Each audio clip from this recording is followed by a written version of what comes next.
Bang, bang, Facebook family and friends. Good morning, Saturday. You know what it is. Every Saturday, me and Sammy come on here and, well, as many Saturdays as we can, and we talk about our recovery, our lives, how we can improve them, what we can do together to build our community. Um, it's nothing new, you guys. You know the business. I hope everybody's feeling well this morning. I am going to get some invites out here as we go. And as always, let's welcome Sammy into the stream. What's up, my brother from another mother? What up, foo? What happening? So, you guys, last week we did not go live. Sammy did a surprise visit to Wisconsin, and so I went over there, and Sammy and I had kind of had breakfast together. He had already ate, and then invited me over so his mother-in-law could cook for me as he sat on the couch playing with some dog. Good morning, Chrissy. Morning, Titi Chris. We had a great time, Matt. It was a surprise visit. I was very grateful to see him. I don't get to see him nearly as much as we used to. We used to have kind of like an every weekend or randomly during the week breakfast, right? He would just hit me up and go, "What are you doing?" And whatever I was doing, he'd want to go get breakfast, so we'd go get breakfast, and kind of missed that. But I'm glad he's enjoying his life in misery. I'll have you know, I had breakfast with my new friend. Your new friend? You don't get to make new friends just because you leave the state. Oh, that's pretty nice. This is one of those nice ones. Wow. Where'd you get that? I leveled up, buddy. I see. Nice little leather case. I actually have already killed with this. All right. Well, let's not document that on Facebook for future prosecutors to use. I killed a poisonous, venomous snake. Oh, really? What kind of snake? One of those like what's it called? Copperheads. Ooh. Yep. Ooh. For my PETA friends, because I do have friends who support and are members of PETA, copperheads are very deadly. He has children and farm animals, so he had to kill an animal to save the others. Yeah, I don't kill the black snakes, the literal black snakes. We save. Yeah, the grass snakes. No, they're not grass snakes. Black snakes. Really? 7 foot. You didn't see my video? The 7 foot black snake I held in my hands to move to save my family from imminent danger of the non-poisonous venomous snake. Yes, I did not. I'll have to go back and check that. Are we even friends? 7 foot long snake? Dude, I was holding it above my head like this, and it was still on the ground. Was that the first time you held a large, long, hard black thing in your hand? Yes. I out of the two of us can say that honestly. Whoa. 7 feet, I don't think so. I'll go, but man, it's gonna take a lot of money to get me to go there. Listen, it was curled up at the base of that step in the front of my porch. My front. It was just laying there. Catching sun. Mato walked over it. You want to know what was badass? So Julie is letting Mato out. In one hand, she's got her hot dog. The other hand, a plate, and is opening the door, to get out to let Mato out. I'm inside. I'm not paying attention to things, and she's like, I hear her screaming, Sammy, there's a snake out here. And I go out there, and now she's in her shorts and Crocs, right? She got Crocs on. Right.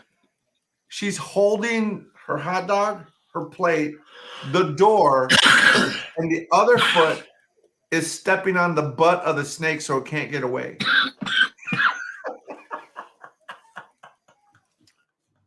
Julie is pretty gangster, bro. Talk about multitasking. She's a beast, bro. She is a beast. Morning, Michelle. Love Michelle you, cuz. obviously said I was handsome. Thank you, Michelle. Morning, Mike. So Mike doesn't know protocol yet. Mike only said hi to one person. What is going on with your friends? You know, who knows? These are my friends, bro. Like, we don't know what's going on with any of them. So, we're gonna go a little bit off topic, but absolutely on topic. It is not off topic. Well, we're not going to be directly discussing one of the steps today. You guys, It's not a step meeting today. Yeah. Today we're going to talk about hate and how hate affects our life on a daily basis, our recovery, how we feel about ourselves. Like hatred, for me, let me explain. For me, hatred affects a lot more than just the person that you are directing it towards, and actually it doesn't affect the person you're directing it towards at all, in my opinion. When you hate someone, like, all the consequences are on me. Like, when I have these hardened feelings towards another human being, the consequences of those feelings affect me, not that person, but me. So we're going to talk about that a little bit. Good morning, Amy. I love you, babe. So Sammy, I know you had some stuff that we've been looking at, and you've been working with a group. Let me know when you're ready to share that, and I will put that up on the screen and let you do your thing. Chicken wing. I'm putting a hashtag from the campaign in our private chat there. For those of you on so my guy Lucas, who is the producer of this campaign, I Hate You But It's Killing Me. This is a guy I've been working with since 2017. I think I flew into, like, I can't remember where we filmed, but it might have been like New York. Flew into New York, spent some time with him. And that's TikTok. Hashtag I Hate You But. Yep. That might even be the Twitter hashtag too. But I'm going to share, before I get into it, I'm going to share one of the videos, like the kickoff video, but there's a bunch on TikTok. But I'm going to share my screen real quick. Bear with us. How do I pick the screen I want to share? Present, share screen, share screen. Here it goes. All right, here we go. And we might show this again as more people join us, but here we go. You should have sound. I just remembered.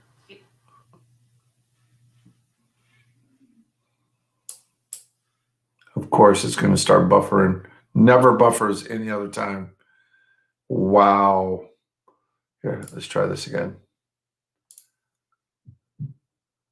I just remember feeling his hair, telling him to wake up. I'm intimately familiar with what a loaded tastes like. I felt as if she was trying to kill me. The more broken we are, the more we want to hurt people.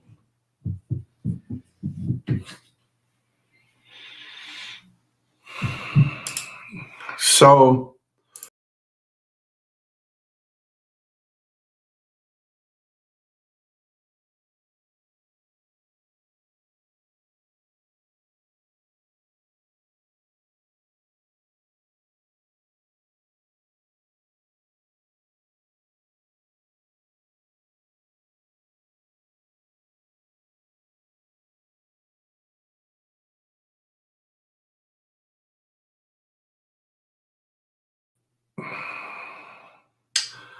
you know me, still learning how to work technology. Can you hear me? Got no sound. Did I lose the sound? Let's see. Audio. Mic. Monte, can you hear me? I cannot hear you. Let me see. Can you hear me? Yeah, I can hear you now. Hold on, man. All right. So I think I hung up by accident when I ended the video. Yeah, you messed everything up. It muted my mic, shut you out. What the heck? All right, so I'm gonna try something. I'm gonna try to redo that intro because Want to do it again? yeah, the sound was really low. I'm gonna try it on mine, and it was It's the first one in their campaign. So it'd be the Catherine's last. story. It'll look like the last video on their site. All right, let me take a look. The woman standing got in it. a dress. Yeah. Go ahead, try it. All right. Let's get the sound up.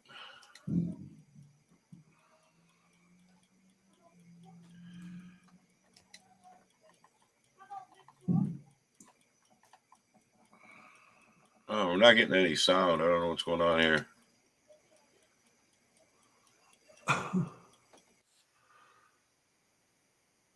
Don't know. Let me see if it works on my end. Yeah, the sound's on my end. just remember feeling scared, Okay. telling him to wake up. Can you hear it on my end? Yeah, it's just really quiet. I can turn my speaker up if that helps. I think it might. We had a lot of bass in there, but not a lot of sound. All right, Hey, chat. Hey, you guys, let me know if you can hear it. here we go. I'm gonna try. All right, love you, Tina.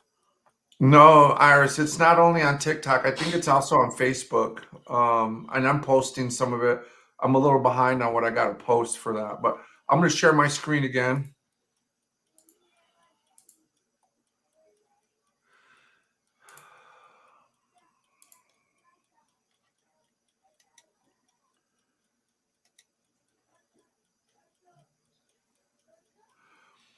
Hold on one second here. All right, so here we go. I just remember feeling his hair, telling him to wake up. I'm intimately familiar with what a loaded tastes like. I felt as if she was trying to kill me. The more broken we are, the more we want to hurt people.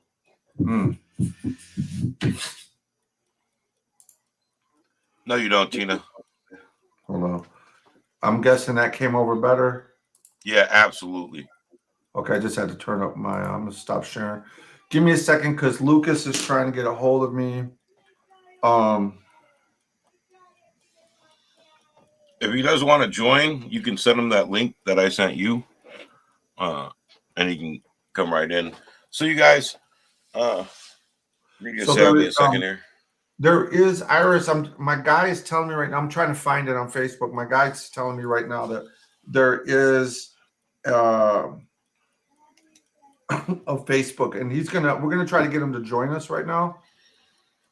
So, Monte, does he have to be one of our friends to join this, or how do I get him? You how just do sent we him that. You just sent him that link I sent you. That's all. The StreamYard? Yep. Okay, give me 1 second.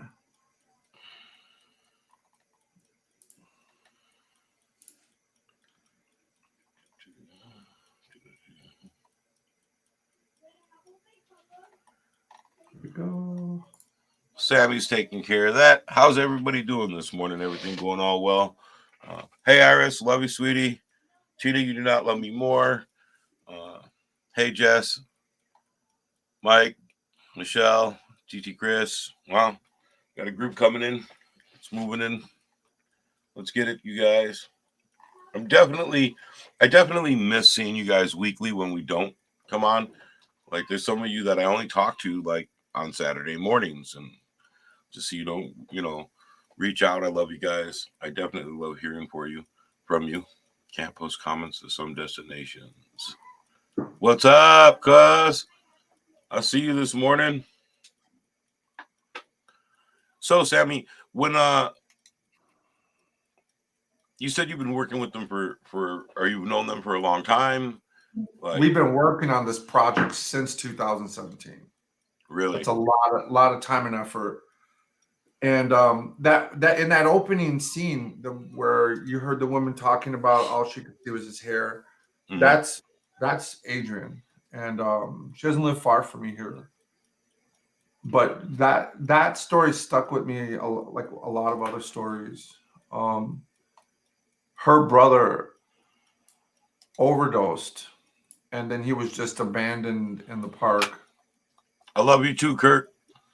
You know, and good morning, Kirk. I've known that dude since I was a kid, bro. Since I moved here from California, he has been one of my staunch and solid friends since I was like a teenage kid. Man, he's always been there for me.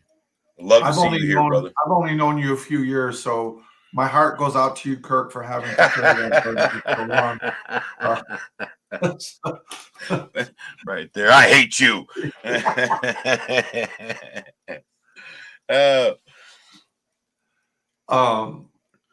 But you know, the reality is that what we're working on is so personal, and those stories that you're going to hear, there's a bunch of these stories.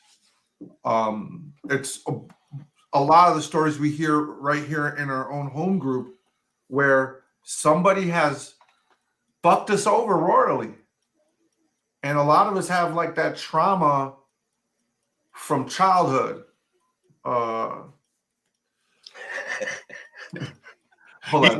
He was the first white boy to pronounce my name correctly. Let me tell you about a conversation I had with Julie today. As you know, all know, Julie is my wife. We've been together for a while. We just got married. Poor woman. And she is going to your wife's in the same boat, fucker. But you added 2 kids to the equation. and so did I guess, but they're not as bad as yours. They're bad, but they're not as bad as yours. But so check this out. So I come back from my breakfast meeting this morning, and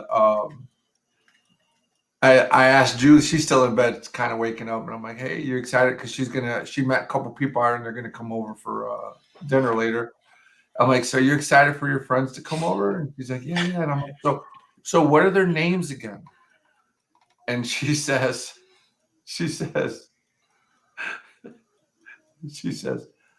well, her name is so-and-so, and she's white. And I said, what kind of white we talking?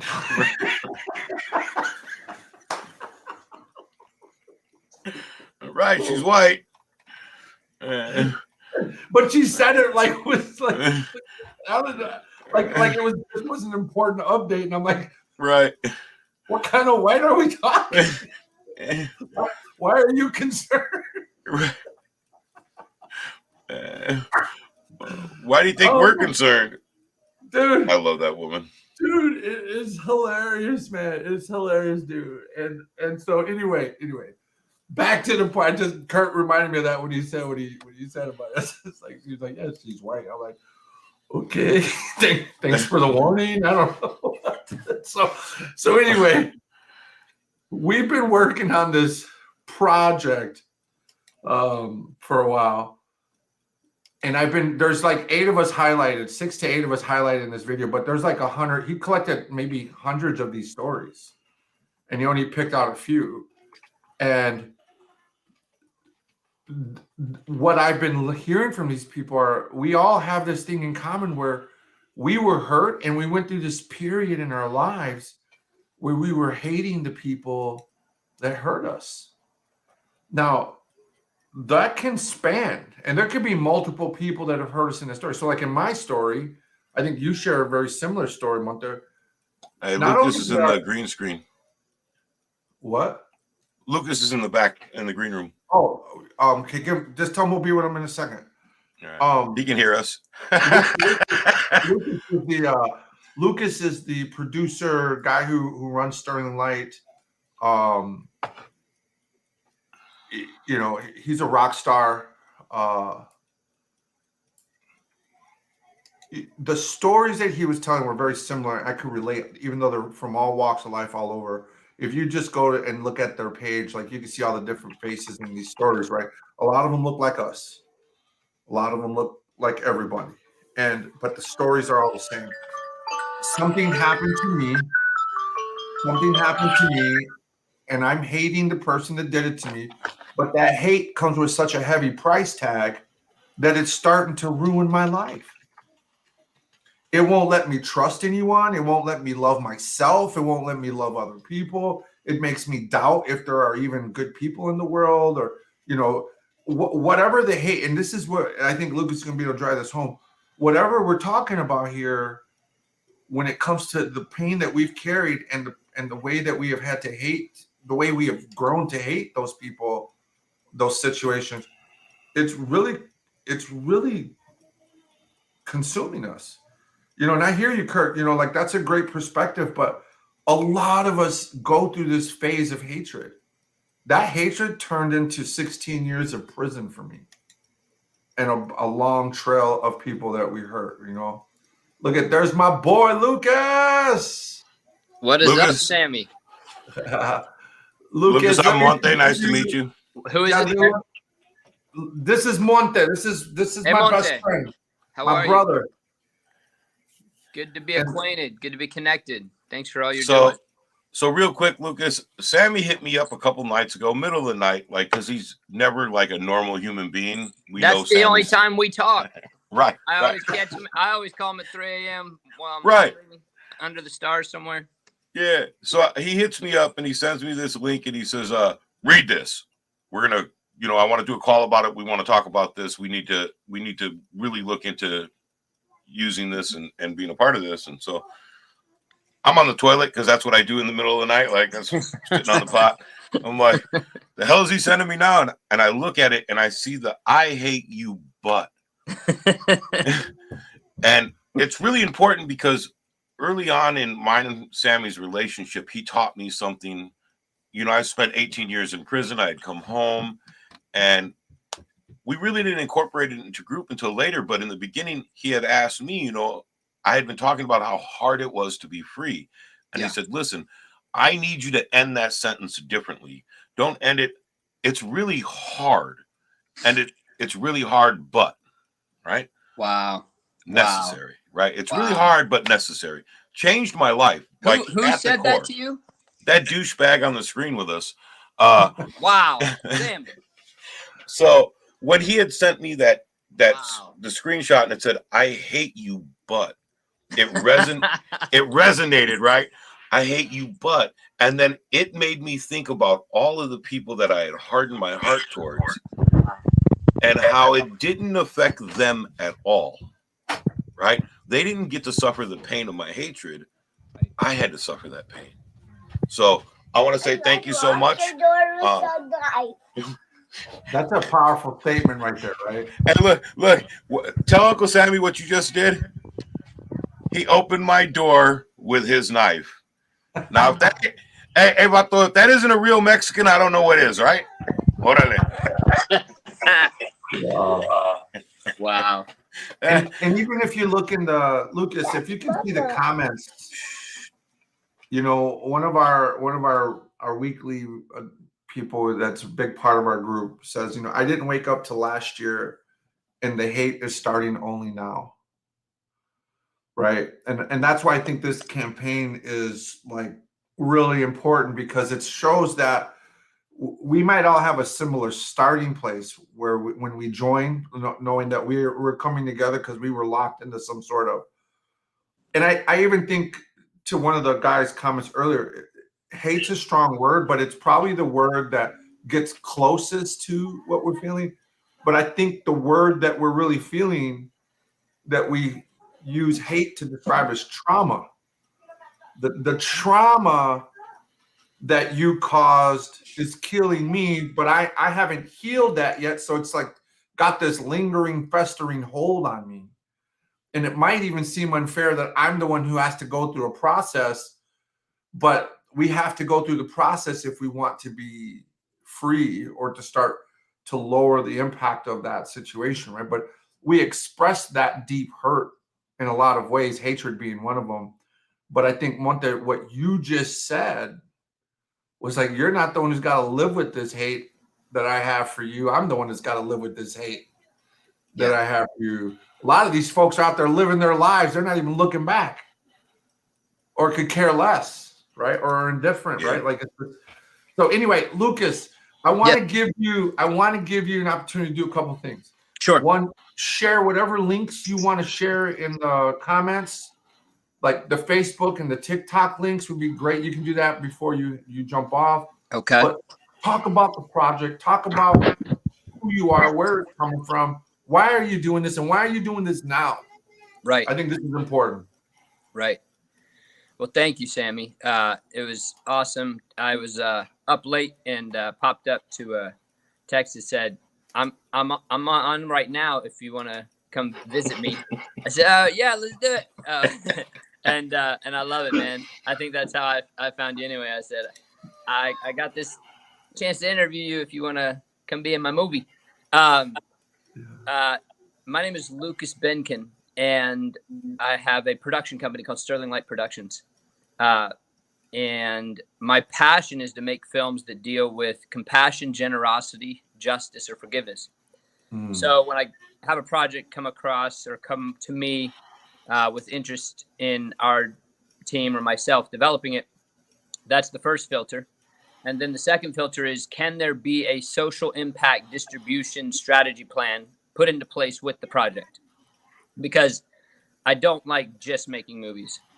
I like making things that I can be a part of for a long time after, and be that's a tool, that's a one piece of the puzzle of the thing I'm doing.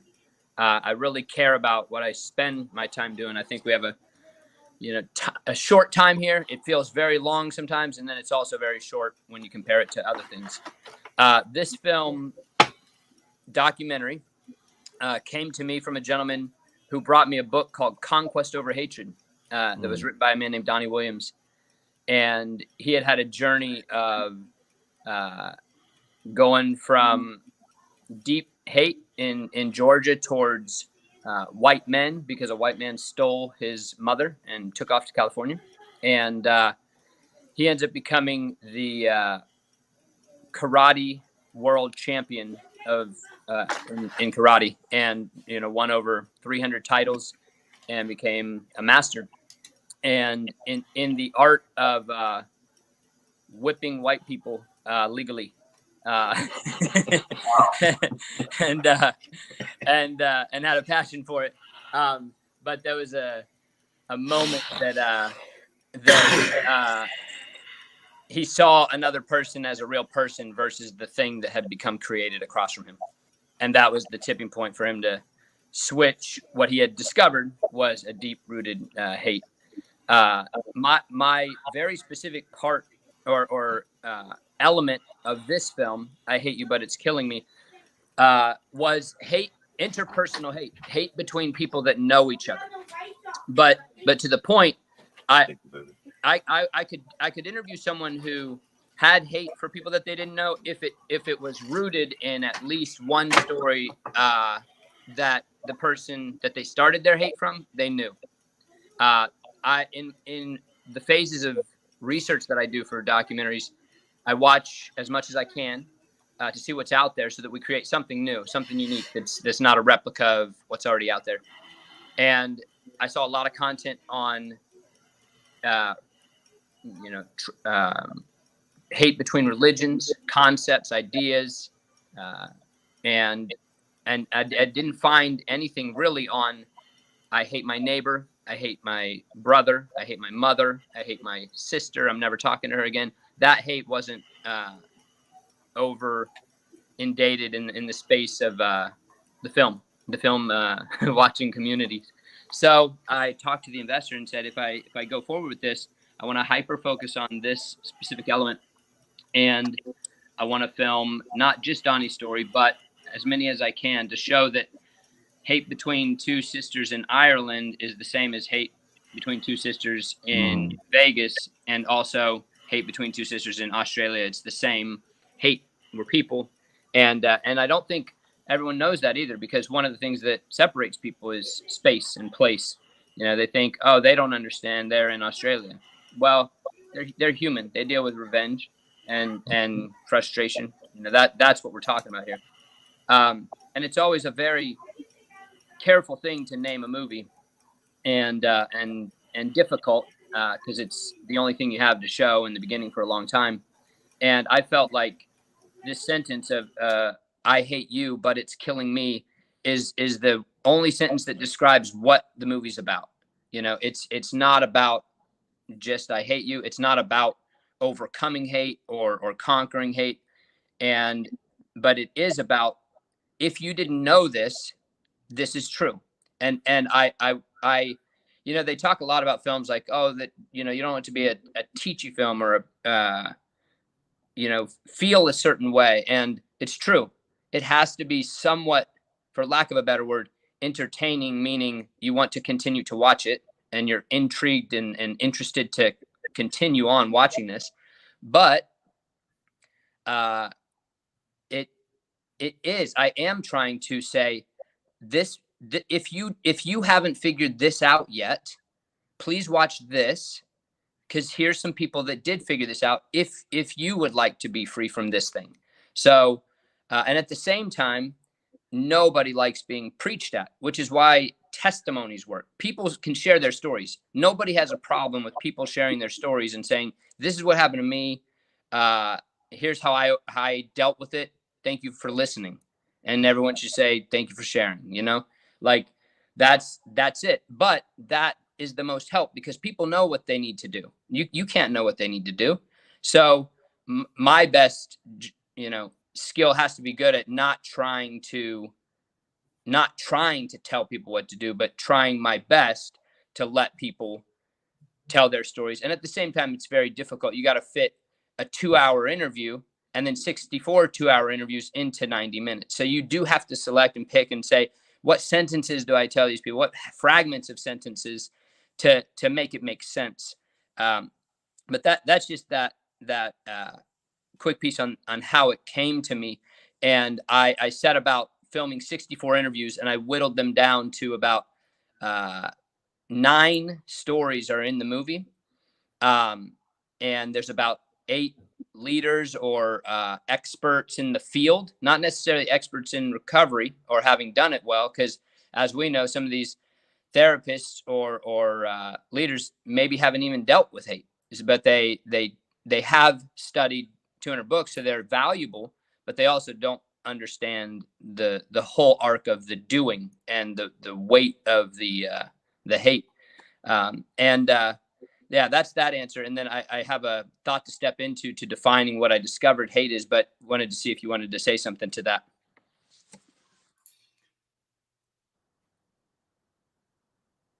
Did we lose him? No. Are we still on? Okay. Yeah, I was just wanting to pause and give a breath there before I went on, in case you wanted to say something to that part. Yeah, you know, there's a lot of wisdom in what you're saying that's baked into what we do here at Foreigners Anonymous, which is you just walked us down the timeline of what's most important here. With we come here, we share our experiences, we listen, and then we kind of are joining and supporting each other in that, right? And we don't really, to your point, we don't give advice here, right? We might share our perspectives or our insights, but we recognize that each person's path is going to be different, and what messages they receive may be different, right? And where they're at on their journey is always going to be different from each other. But we have what you're talking about. We have shared experiences here. We have very similar upbringings or trauma or repercussions or consequences for the way we've lived. Yeah. And the way we've handled the things that have happened to us, right? And so we've got an array. We've got an array of people here who share a lot and we know a lot about. Others who sit and we know are absorbing our content because they keep coming back every week, right? And they may not open up a ton, but when they do, we recognize how big of a deal that is, because like you're sharing some of the most vulnerable, sensitive areas that are rooted in trauma with us, and we're all struggling like to how to figure that out. Yeah. You know, and how to move forward. And why do I got to be the one to change? Why do I got to be the one to heal? Yeah. You what's the point of healing when everyone else is still the same? Like, there's all these questions, and as I look at all the content you're putting up and that I've seen in the video, there are a lot of answers to a lot of those questions That's for right. people if they take the time to watch. You never know which one of those testimonials you're going to hear, and you're like, damn, that person gets me, Yep. or I get that person. Yep. You know, Sammy, on an even different level of that, the reason why Formers Anonymous was able to reach me as a 12-step program was the fact that I didn't have people telling me how to recover, or telling me how to change my life, or telling me how to fix my life. We didn't give that advice at all. What I got to do is watch the people who are successful at recovery, figure out what they did to do that by their testimony, right? And then apply that in a way to my life that made me responsible for not only my recovery, but my healing process. And hatred for me was such a deeply ingrained emotion, right? I had lived with it for so long, since childhood. It had been a part of who I was. It was a part of me that he had said it. Why do I have to heal? Yeah. My feelings were, why do I have to let them get away with it? Wow. Right? Yep. Exactly. Why do I have to let them go? Why aren't they responsible? I was held responsible. And that's when I realized how much it had chewed away at me for so long that it was killing me, right? So when you said, I hate you, but it's killing me, I felt that because I had spent so long killing myself. Yeah. Right. And forgiving those people and allowing that personal anger to dissipate and go away through time, that was what Formers really helped me build in my recovery. And dude, I am absolutely enthralled with it, and with what you're doing. So I'm really excited about watching what you guys do going on. Thank you, man. One of the coolest things, just and what's your minutes like? Like, how many minutes do we have? As much as you want. Okay. Yeah, just to understand. So I'm going to share this really quick. Copy this. How do you share this with? I just wanted to put it on our. Monte, can you give him a link to your live feed? I just want to send this over to a business partner of mine to pop in. Okay, so that link that Sammy sent you, yeah, you can share it with your partner. But he wants people to be able to see our live. Is that how they see it? Oh no. The live would be our community, our response. Here, let me send that to you now. Yeah, send that link over. All right. And that would be YouTube, Facebook. On YouTube, it would be here, Okor.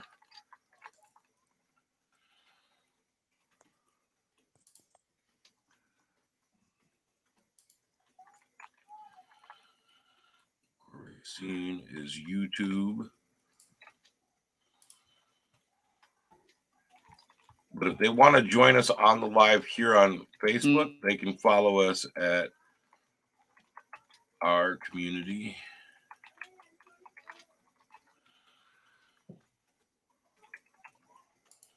Our responsibility.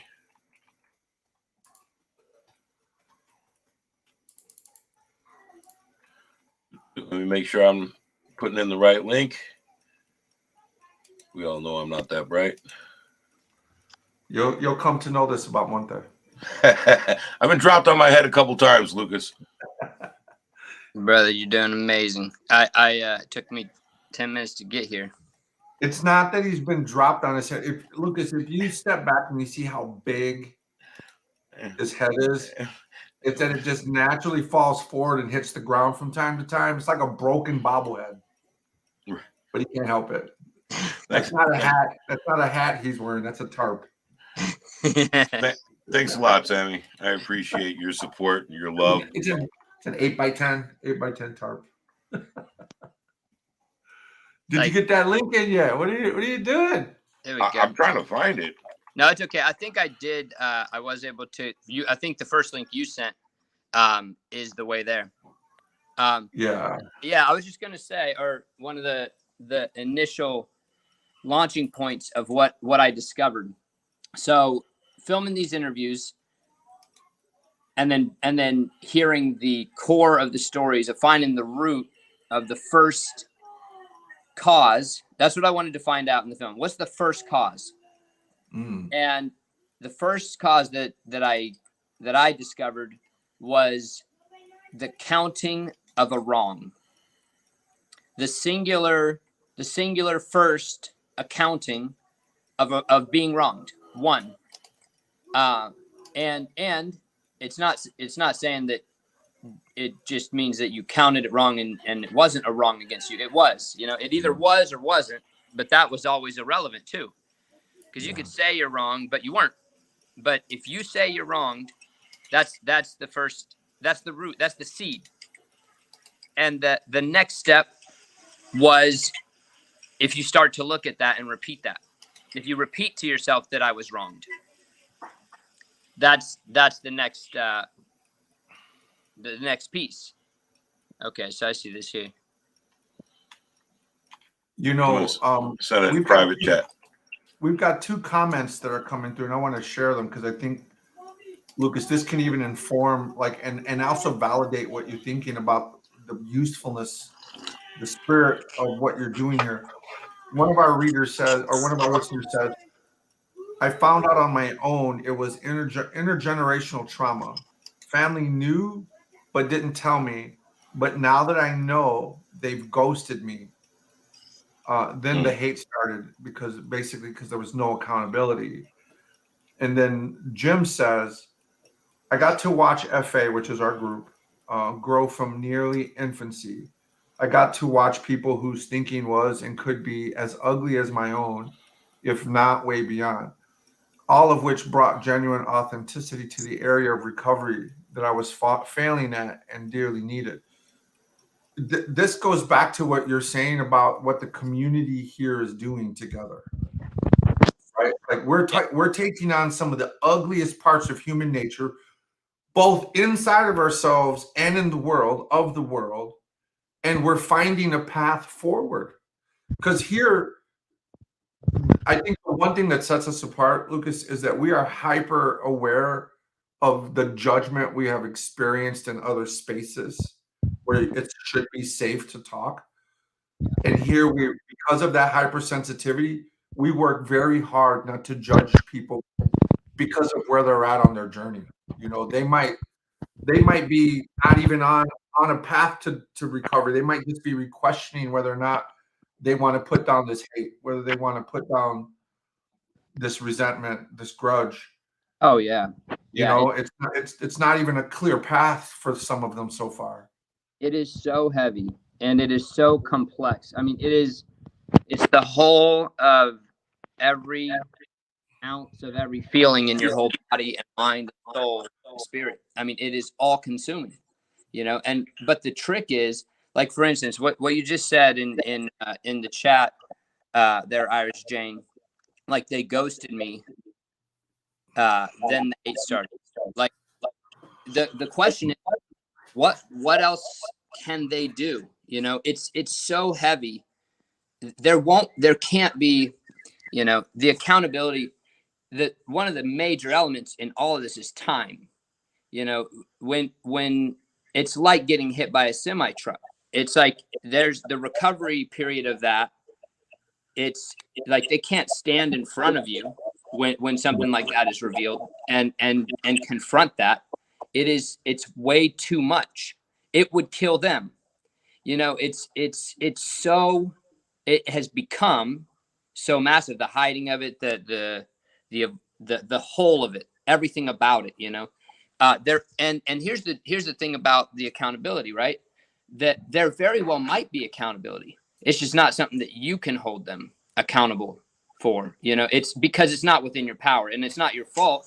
It's just absolutely too much for you to carry because if we had to carry the accountability for every single person that we knew, that's also impossible. And that's what I came across in program, was that serenity prayer. I mean, it's just mind blowing. Like, that saved my life. Like, the ability to differentiate between the things I could control and the things I couldn't saved my life. And it was a repetitive thing. I had to tell myself, and I still say it daily. When I hit a wall, I say, okay. And I love that word, serenity, because I don't think I don't think there's many people out there that don't want that. Even the most, thrill seeking, passion filled, whether it's positive or negative, driven by like chaos or driven by excitement, they also are okay with serenity, like having it when they would like it. So that prayer, that serenity prayer of being able to decipher between what I can control and what I can't control. And my biggest delineation line was people. I can control myself. I can stop my hand from going like this. I cannot stop that person's anything from saying a word. I can't stop their mouth from talking. I can't stop their hand from moving. And so the moment I start to see myself be caught up in it starting to consume my life, that I can't turn their mouth off or make their eyes close or move their body over there. I mean, and I teach it to my kids too. Hey, if your sister's bothering you, run. You can't push her. Run that way. You can move your body. Take your body over there. If you're so frustrated, walk away. Move it. You can't pick her up and throw her. You have to walk over there. How do we continue to program ourselves to, I will never control my family, and it took them, it might take them 10 years to come to a certain thing. And I won't be able to carry them there. I can't even, I gotta keep myself serene. Something that I was amazed to learn a long time ago is that the only way out of a labyrinth is where you started. Wow. Right. And you think about what you're implying, Lucas, about what it takes to even remove yourself from an environment, whether it's spiritual, emotional, physical, whatever it may be, right? You have to be willing to face, not fight, but face the doorway, because the door that was used to walk us in is the door we have to walk out of to create some of that space or distance from the trauma, right? And but the only way to qualify this quick moment, that's the insanity, of prison, and it's devastating. The fact that because it's true that the only thing we can control is our body, right? And yet we can't walk away. You can't leave this room, and that's what is so damaging about that system, right? And it's why anyone who's been in has a 100 times more difficult path to staying serene or stable. It's an absolute broken system, and it kills people, right?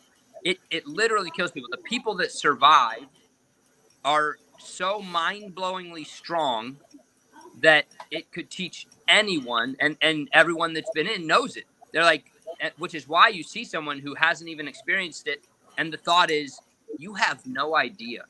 You couldn't even comprehend being locked into a room for 5 days, let alone the lengths of time that anyone here has probably endured. It is so, it breaks the brain, it breaks the mind, it breaks the body, and to recover from that and come back from that is awe inspiring. And I think anybody could learn that, and that's also a power to know that for those that are still here on the planet and made it through that torture, that the power you have in your story, the fact that you even have accomplished staying stable is a feat unto itself, really. And that's not minimizing. It's saying, I know a lot of people that it would just crush immediately. Not like if this keeps on going for weeks, immediately. They have no idea. Lucas, how many interviews around hatred that we live with have you done in this project's lifespan? How many interviews would you say you've done, including with the same person, like total overall interviews? How many interviews have you think you've completed? Filmed, your experience. Yeah, I mean, I filmed. I filmed 64, I would say 64 interviews. And with those, I'd interview some that I never got to film, or that are recorded just by audio, like a meeting, and then a lot of in-person meeting ones that didn't end up becoming even in the movie. Here's what I care about. I care about purposing everything in life that I have, that I create. So while 9 of the stories made it into the movie, about 30 additional stories that became stories that I even edited their stories down from their interview to an 8-minute video and their trailers that aren't in the movie. It's all a part of this I Hate You But campaign, right? Because say tonight we watch a movie, great, like that movie's done. I saw it. Now there's an 8-week study guide, because how can we break down this movie? But even after that 8 weeks, what? So how do we continue to tell more stories? Because I don't know if even that's only, 40, 50 stories, but those might not have reached everybody, which is why people keep on coming back to rooms, because you know what? Those people helped me, but the one from 4 years ago, that's the one that caused me to get it, or to figure out my trauma, my problem. And so that's the amount. And then and they're all going to come out, which is why some of those videos on the TikTok, the reason we hyper focused on TikTok was 2 reasons. One, people are more open to saying I hate you on it. Like I found that there was a teenage girl that said I hate my mom on there, and there was 400,000 hearts on it. And that like broke my heart and opened my eyes to like, wow, there's 400,000 people willing to say I agree. I hate my mom right now, and I'm willing to tell you. The other thing was I noticed that it brought people together, where I've never seen another app that the teenager gets their mom to be in the video and also grabs baby sister and also gets grandma in there, and they all make a video. And then those family members sometimes are like, hey, how do we connect? Like maybe we do a TikTok video. And it's not minimizing that. It's saying that's amazing. Like I've never seen that before. So how do we talk to all the generations and openly? So we're reaching these platforms, but we found that people are more open to sharing their testimonies, their stories there in a what I would consider a safe way, because people are willing to listen to it there. But that's how many stories. And then what I'm gathering is additional stories. So anyone that you can get for me to share their testimony, their story in 30 to 90 seconds, it's just a selfie, and you see a couple of them on our page. It's just, hey, here's what happened to me. Here's where I'm at in the process. Because some people are like, and I still don't know. I hate this person still, and I'm trying to figure that out. So you've got that, and then you've got your journey. Yeah, this is our larger form, what we call a deck, that kind of gives you information about the campaign and how we're built with people's stories. And then we're posting those people's stories. So every day right now, we're releasing people's stories before we release the stories in the movie. And wow. Yeah, because I was telling a guy about this yesterday, and he said, Lucas, that's my story. I was just saying, I'm doing a documentary on interpersonal hate between family members. He was like, I hated my dad my whole life. And I said, can we walk outside and film that? He's like, yeah. Well, here's what I want. Here's why I asked that question. If you got one, I'd say ideally maybe 3 or 4 truths that you've learned about hatred, based on all of those interviews and conversations. What are things that you have learned that are threads through all of that? What can you tell us that you've learned about hate in your experience getting this project going? That it absolutely destroys the person that is hated. That is just an absolute. There was no way around that. It never didn't do that. And it often never hurt the person that they were hating. Almost never. Because that other person doesn't even know about it. Yeah. They might be dead. They might be alive. You don't know. They might not care at all, which could frustrate you more, but that's irrelevant. Yeah. I mean, it's As it- it's to that point. It only gets you. Yeah, they live rent free in your soul. That's it. You know what's funny is, it's funny because of his history. But I was watching an interview with Mike Tyson, and he was talking about the $30 million he walked away from, and everybody was like, "You walked away from $30 million," and his response was, "It wasn't worth my peace." Like the $30 million meant nothing to him. He would have paid that to have his peace. That's right. right. Well, For and me, and that's think- what it is. Inner peace. Yeah, and think of that, and that's where, you know, it's really believing that, right? For people to hear that and believe it, and not believe that it's true for Mike, but believe that it's true in reality. That Yeah. that we and we could even say, even if we barely have anything, even if we have $2, and well, maybe that's true for him because he has another 60 million sitting in the bank, you know. But if he had $2, still possibly not. I know hundreds of people that don't have a lot in the cash space that would not take $30 million because they know and have now learned, or they heard about it and believe enough to make that choice for them, right? And our fact is $30 million doesn't always equal no serenity. Some people can have 30 million. Some people can take that. He knew for himself, but it's a truth. It's about that truth of, to your point, like, how do we always choose serenity? And it's most poignant when you hear it in a comparison like that to physical cash or physical money. But it's an absolute in terms of knowing. That's the big part. He had tried. Usually when we get to there, it's all the anonymous programs, right? You know, just to mention, I'm 12 years sober from drugs and alcohol, and I Bro. many times until I got honest, to find a way around myself, you know, to try and see if I could do it a different way, you know, and it didn't work. But once the honesty gets there, once you figure out the path to honesty and to those big decisions, like nothing can make me drink again. Nothing can make me take $100 million again, because I know it'll steal my life. I'll die. And you lose your peace. Yeah, we know that it you know, it's that term in the programs that are like, you know, we hit our bottoms, and I think our bottoms are really it's that turning point. Like I couldn't be convinced otherwise that hating someone will help me, you know. And then you come across a newcomer that says, man, if you just hate him a little bit, it might help you. And you're like, no, I won't be doing that, because you don't know where that took me, man.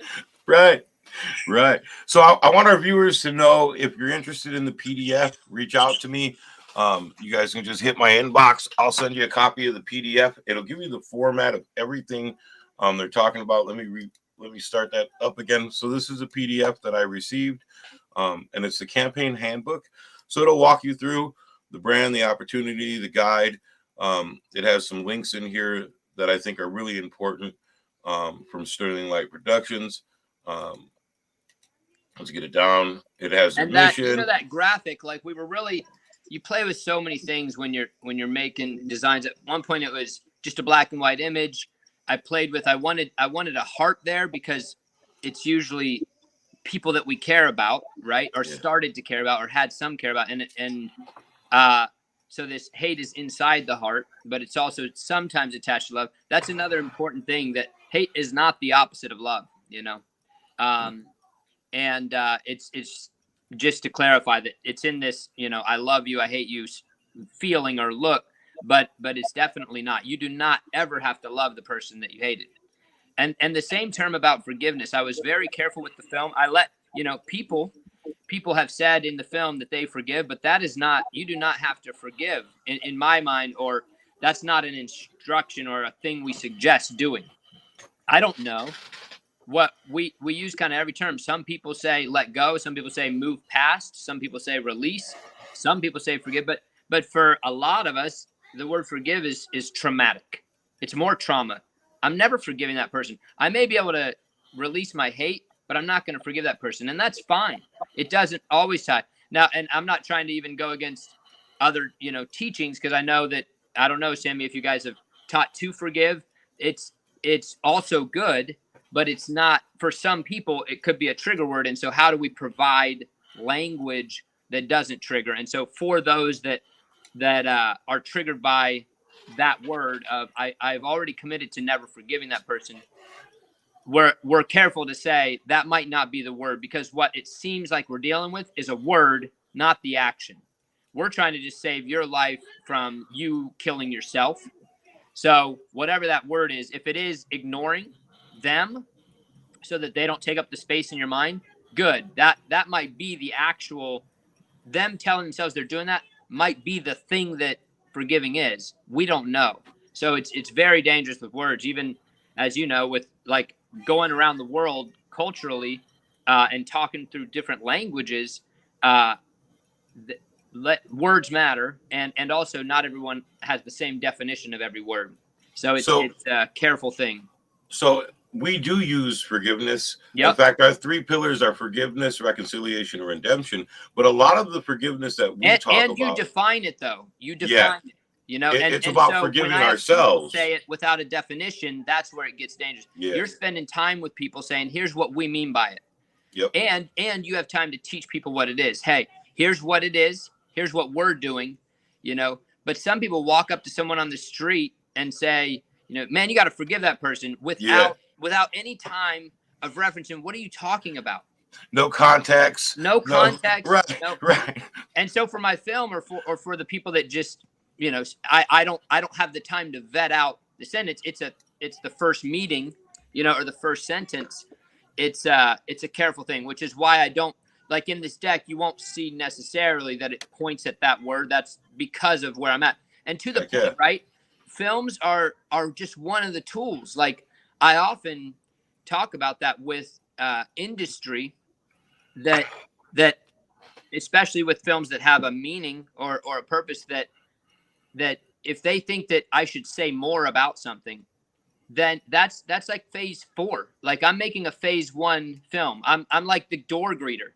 So I'm not speaking, or I'm not running that. I'm not running cleanup. I'm holding the door. So when they're like, well, why aren't you speaking, or why aren't you doing the coffee? It's like, 'cause I'm holding the door.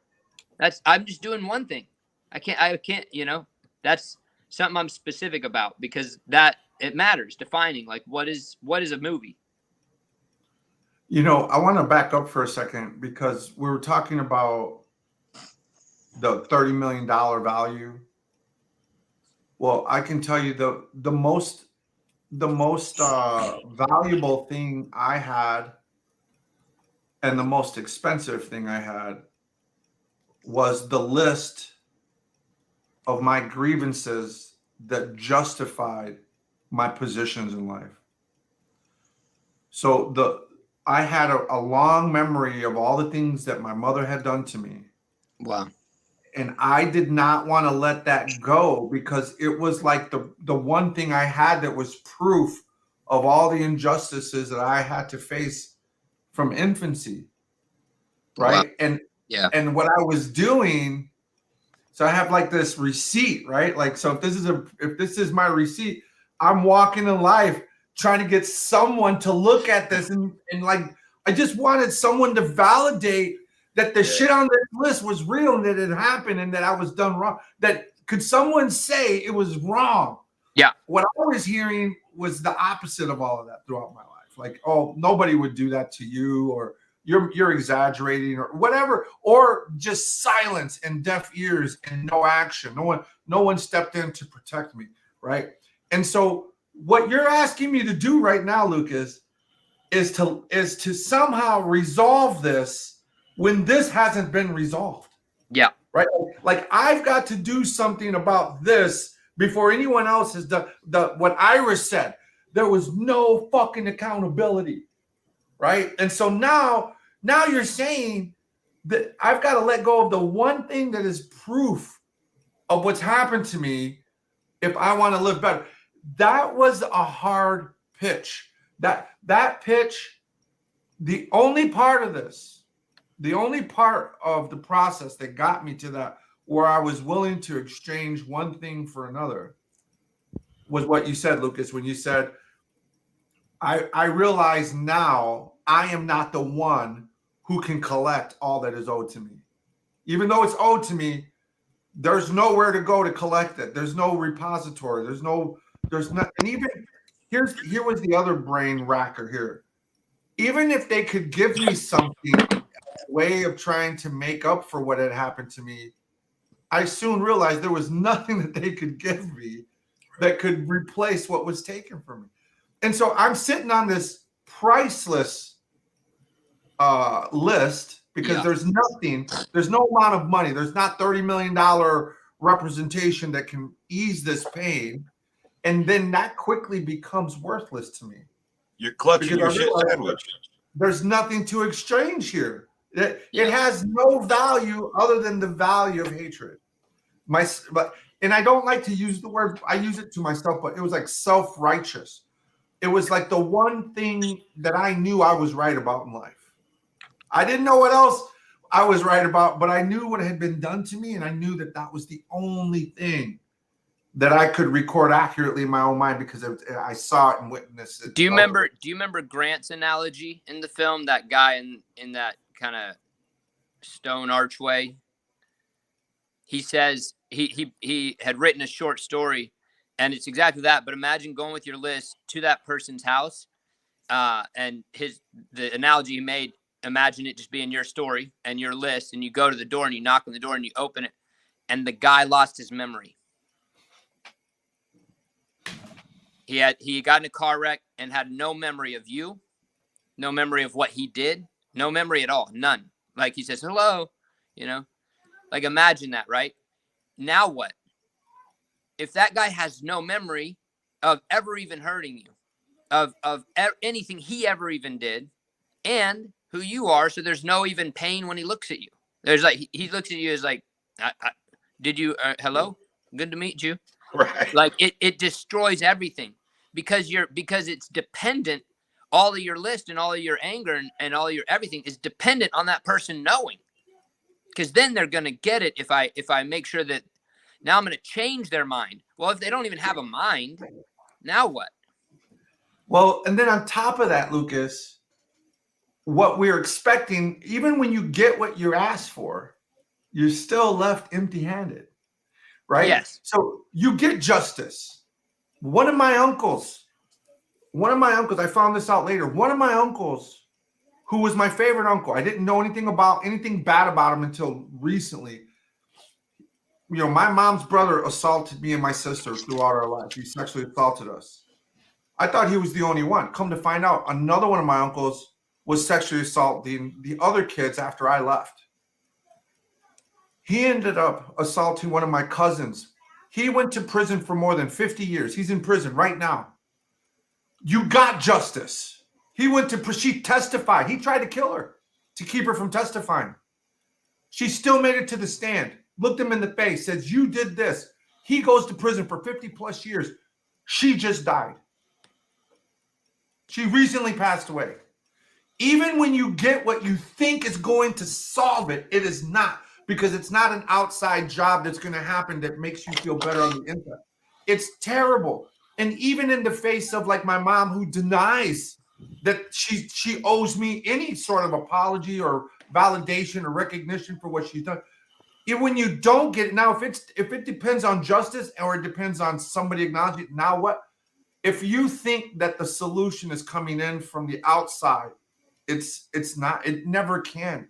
Because even when they try to do it from the outside, it doesn't do, because you have to do the part that only you can do. And that's tough. Like the justice is I think that's one of the most exciting things, right? Because you feel like you've been taken from for so long, when there's that tipping point or that trigger as well, that like, this is for my freedom. Like it's giving you your own freedom back all the time, especially from what I gather as I,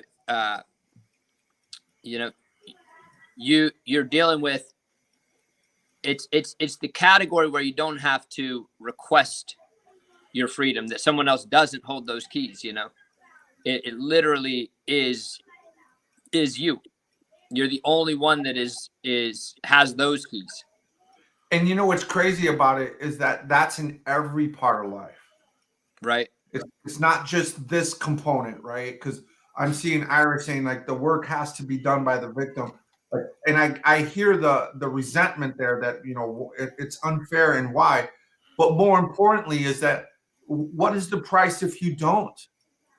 Right? The price is, you said it, Lucas, you said hate always destroys you, but never the person you hate. Right. Right? It's true. It's great for us to know a lot of things about what other people should and could do, Like it is valuable. It's good for us to know all sorts of everything about most things, how math works, how things like people should put the gas thing back on the thing before they drive away. Okay, I know that. Like, good. Well, the people that don't, like, it pulls it out and they have to stop and put it back in. It's like saying that, like, but people need to put it back in. Okay, I agree. People need to put the thing back in the big gas thing and take it out of the car. Done. We agree. But if they continue to not do it, like what? I can't monitor all of the gas stations pumps. So then it's not, so where's my responsibility in if we both figure out that everybody should always do that? What can we do? What can I do about that? And I understand because we have every right to feel the way we feel, but that shouldn't come at the price of your own peace and serenity, And I'm seeing you, Amy. I love you, Amy. Amy's like, I'm not a victim, I'm a survivor. I'll tell you right now, the third phase of that, because we are victimized, we do survive. But remember what I've always said, this is very controversial, but I say it in my group here. The point of recovery is not the 12 steps. It is not what? It's not the 12 steps. The point of recovery is to live your life in peace and happiness. Wow. The 12 steps may help you do that. Right. But it is not the point. We can't become so focused on the rigidity of what 12 steps provide as guidance, because I've watched some of those people never live in peace and serenity. Right? The idea of healing, the idea of healing is in the same spirit. It's not the principle of the work. It's where it's going to take you if you do the work, right? So forgiveness, as unfair as it can seem at any part of the journey, healing, as unfair as it can seem as any part of the journey, we just know that those things are required in order to get to peace and serenity for yourself and for others around you. And so the question in my mind becomes, are you even open to the possibility that you could have peace and serenity if you were to follow some of these suggestions? That regardless of how it feels in the beginning or in the middle or in the end, right? Like none of this is always enjoyable. Right. But I can tell you, me and Monte always talk about how our best days in prison still aren't better than our worst days out here free. Yeah. So thank goodness we made it through those times, and we're happy to have the problems we have now. Yeah. Even when they suck. Even when they're really bad. Like, because we realize, as one of the founders of a company I'm working with right now says, she's like, I said, what would you look back and what would you tell yourself then? She says, it's harder than I thought it would be, and it's better than I thought it would ever be. Wow. And you can't get to healing without both of those. Like that's the mix that it takes to get to the healing, to get to the reward, so to speak, side of peace, healing, serenity. Like you have to, this is the process. So even when we're struggling with forgiveness, even when we're struggling with hatred, as long as we're struggling with it, that is the process. It's when we're not struggling with hatred, with addiction, that we're not in the process. The struggle is proof of life, in my opinion. And that proof of life means that we are doing the work, the process, and we're just at where we're at. So for those of us who freaking struggle, absolutely, You know what? Irish, What that just made me think of is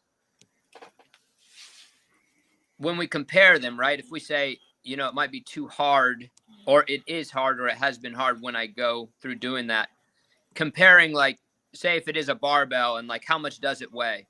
Like how much does it weigh on you, the weight in the hand that is hating them, and how much does it weigh the work of figuring out a way to not hate them? Like, which one weighs heavier on you? So you don't know until after you let it go. I didn't understand that I was being crushed, like a physical weight. Like we talk about that all the time. It was so ingrained that when I let it go, when I got past it, when I was able to forgive myself for being the victim, right? Like I had to forgive myself for allowing myself to be victimized. It didn't matter that I was a child, right? It didn't matter that I was a young teen. It didn't matter that I was indoctrinated, right? What mattered was I hated myself as well for allowing myself to be victimized, right? I'm 6'3", 282 pounds, right?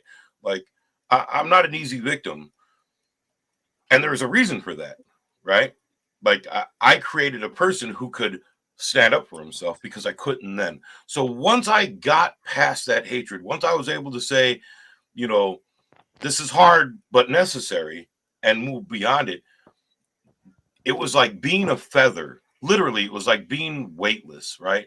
I didn't understand that I had the universe crushing me my entire life, that my shoulders were so overburdened while I held on to that hatred and that anger and that rage, right? As I lived that, it broke me, right? Like I was crushed. I was walking with a hunch. Man, getting rid of it, starting my new life, being a part of a family, being a dad to a psychotic 3-year-old and 2 8-year-olds, right? Like being a I got kids ranging from 29 to 3, right? My oldest is 29, my youngest is 3. I got 3 grandkids in there, all of which are older than my youngest kid. You know, I got a beautiful wife. Like I am so weightless, even under stress right now, that even when we're hitting the hard times and I don't know what we're going to do, but we're going to move forward, it is nothing compared to anything from before. Wow. My wife and I have been together for 6 years, and I was talking to a friend yesterday. I've never raised my voice to her. Like if we have a disagreement, there's no anger and rage boiling inside of me that makes me say, well, like, cool, we're just not going to talk about it, or we'll work on it a little bit later. Like, there's no reason for us to be mad at each other. Push on. That's so incredible, man. And it just, I know it's just, that's so much work. Like to make those statements shows the path and the journey that you've walked. It's so mind blowing. Like that simple statement, to be able to do that is powerful. You know, and I think peaceful. that's the neat part of it too. It's like you accomplish it. It's like walking, you know, it's like walking from California to Baltimore. Like it's no, like you can claim that forever. Like, hey, you did that. And people should realize like, what you did, what, you know, you can be in that and not raise your voice. Like, are you a God? You know, like, how do you do that? It's so much work and so much strength. It's like a world champion, you know, and it is. And think of that, man. Think of the model that your kids witness, that no matter what, you know, this doesn't happen. And even if it is, you know, a slight voice raise, you know, we don't want to be emotionless. And you're not saying that, you know. You're saying we're going to say, here's my boundaries. I've got my boundaries. Bang, bang. We're going to walk away. We're going to not talk. You know, and then try this again when I can sustain it. Yeah. And that is it's just power, you know. It's incredible. And that's the thing too, to realize like, oh, I thought the power was maybe holding on to the hate. Oh, it's not. Well, I wanted the power, so I'm going to go ahead and not. You know, that's the trick, is like, we're not saying be victims. You know, Right. it is literally saying be more powerful, because we're noticing that it's causing weakness. So get strong, you know, or we found that we see consistently strong people at the other end of this decision. I had spent my whole life, Sammy, early on in my recovery, Sammy and I were talking, and he asked why violence was so easy for me, right? Because he had lived a life of violence as well. You know, East LA, South Central, half-breed Mexican Indian white kid, you know, in East LA or in South Central. And it was a simple answer after I understood what it was. And it was, I had literally tried to make people. So when someone hurts your feelings, a normal human being, they say, hey, excuse me, man, you hurt my feelings. I don't think we should talk right now, or I don't think we can be friends anymore. I was incapable of saying that, right? Like I didn't understand that part of my language. Right. And so I used to tell people, I made your outside feel like my inside, right? The damage I'm doing to your physical body is the damage I felt inside when you did this to me. So let me share that with you in the only language I understand, which were my hands, right? Like, let me give you this pain that I feel so that you can feel it too. And realizing how much more damaging to my persona, to my soul, to my spirit, whatever we're going to call it, that was fucking life-changing, man. Like, I didn't have to share my pain with that person. That was my pain. I could eat my shit sandwich any way I wanted to and be done with it, right? Like, everybody's got to eat a shit sandwich. I can put more bread on it. I can add mayonnaise, right? Like, I can get rid of this any way I choose to get rid of this. It's not your pain. It's not your hate. It's not your suffering. It's mine. Like, I can sell it for nothing. I don't have to sell it for $30 million. Listen, let me jump in here. It is 11 o'clock. We should Bang, start bang. wrapping up. Lucas, I want you to drop in the chat anything that is important for our groups to know. Any site, you know, we've posted the website, the TikTok site here, but where should people go if the they want to big thing learn we're more doing and is follow? the launching point is a movie premiere. Then that's December 9th. And it's the time isn't even locked yet, but it's on the site and it'll just continue to update it. It's going to be a online live stream that is chat. You know, you'll be able to chat during like this, and there will be. Is that Lucas? Is that at the IHateYouButt.com? It will be, yeah. And so Okay. it is a ticket price, as in it's a premiere event. There's a Q&A with the cast and everyone after it, but it's online and you'll see the 6 boxes like what we're doing here. The movie, and then directly after the cast, Sammy will be there and a number of the other characters in it and the other producer. And that is on December 9th. And that launches the campaign where the 8-week workbook and the community and additional stories. So that is ultimately it's the purchasing of the movie, like on Apple TV, except I'm keeping it independent. So that's a $20 ticket to a premiere event. And you also get 2 free tickets to give away. And I'm very even careful. Like a lot of times we would put in, you know, to give to your friends, you can give it to an enemy. You can give it to like someone you don't know. You can post it. It's 2 tickets to be like, hey, I heard of you. You might need this, you know? So it's those 2 free tickets come to the premiere, but the purchase of the ticket gives you lifetime access to the movie, the workbook, and additional stories. And I've broken the film into these. There's 4 main characters. Sammy's one of them. But when you buy this movie and workbook, you get codes to share just one of the, you know, those stories broken out into 15-minute sections, because not everyone has the time to watch a 90-minute movie or wants to, or relates. Like, you know, someone here might not want to hear a 14-year-old girl's problems or a 90-year-old man's problems because they want to hear just Sammy's problems. You know, like you can break it up and share that story with codes, you know, a lifetime ability to share that. But so that it's like a membership or a community access with that $20 ticket forever. And then there's also ticket aid as well. If you know anyone that can't buy that, we'll give tickets. And then also people can buy tickets for other people. So if you want to Okay. buy a bunch, I will be watching. I'll be that's there. awesome, man. Yeah, I'd We're love gonna to have share you. this. So I'll share the I hate you but __ on TikTok. Yeah. We'll put it on And our then- Oak Core page. We'll put it on our Yeah. YouTube, and then And we'll then throw it people out on our send in your Twitter. stories inside that deck. People can, there's like a click folder to put in your own file, or you can text it to me or Sam, or you can get it texted to you like a 60 to 90-second clip of someone's journey. Okay. And then at the end, them saying like, tell us your story, you know? Hell yeah. Good. Hell yeah, Thank you, brother. guys. Thanks for having me. Really been encouraging to be a part of your journey and what you're doing. And thanks for all you're doing. No, thank you for what you're doing, man. Thank This you is for what you're doing, Lucas. Yeah, This this is- gives us- life a lot. changing and world changing. if you just go through the chat, you're going to see what impact this is having here, man. These are the kind of conversations our group thrives with, and we're all, like I said, on different parts of our journey, but we're all on this journey together, man, and we're all heading in that direction. And I think you're capturing the spirit of what we're doing here, which is that coming together is really a part of the solution. Yeah. Hearing the different testimonies is going to add an opportunity for someone to hear something that resonates, that helps them make that breakthrough, that cathartic experience. But I also think for us, it's an oral tradition is the way to do this.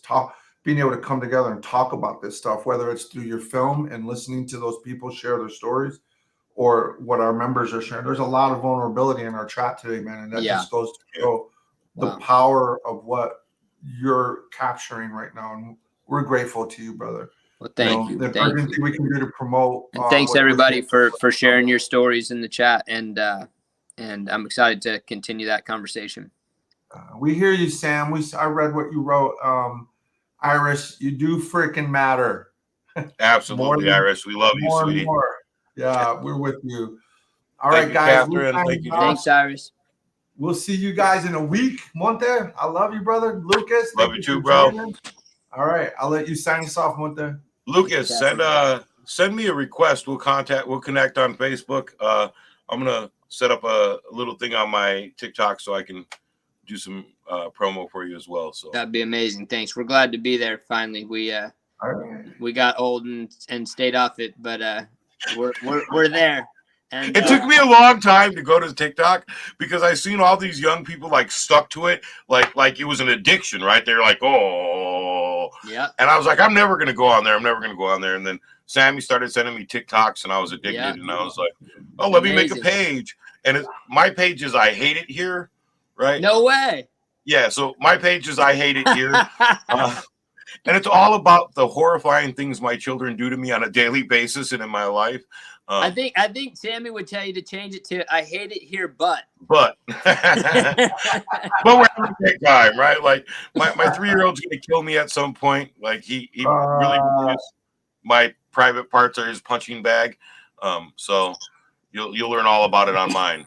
So What's up, Listen, Lucas, Catherine? thank you so much. We love Thank you you, guys. guys. Every Peace. week All you're right, here guys. with us. Remember, share, subscribe, do your thing. Shout outs to everybody who joined today. We will see you next Saturday morning, 9:30, Formers Anonymous, right here. Leave Bam Bam alone. We'll talk to you guys soon. Peace out, y'all.